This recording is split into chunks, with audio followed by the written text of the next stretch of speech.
Hello friends, Mithi vine চ্যানেলে আপনাদের সকলকে স্বাগত জানাচ্ছি।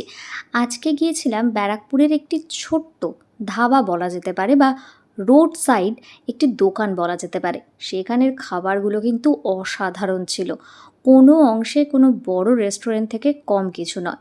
অর্ডার দেওয়া হয়েছিল ভেজ ফ্রাইড রাইস, তার সাথে ছিল হচ্ছে পনির বাটার মশালা আর মটর পনির। পনির বাটার মশালাটা কিন্তু আমার অসাধারণ লেগেছিল, যেগুলো যে কোনো বড় রেস্টুরেন্টকে টেক্কা দিতে পারে। তো মাটার পনিরটাও দারুণ ছিল, কিন্তু আমার পনির বাটার মশালাটা এই জন্য ভালো লেগেছিল, গ্রেভিটা একদম পুরো ক্রিমি ব্যাপারটা ছিল। আপনারা দেখতেই পাচ্ছেন আর কি সুন্দর করে সাজিয়ে পরিবেশনও করেছে।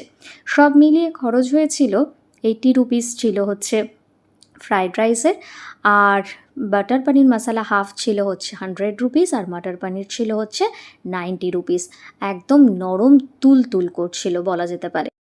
এরপরে বেশ কিছুটা সময় কাটানোর পরে সন্ধেবেলা মটনের চর্বির পকোড়া খেয়ে বাড়ি ফিরেছিলাম। অবশ্যই চ্যানেলটিকে সাবস্ক্রাইব করে দেবেন, পাশের বেল আইকন প্রেস করতে ভুলবেন না নোটিফিকেশনের জন্য।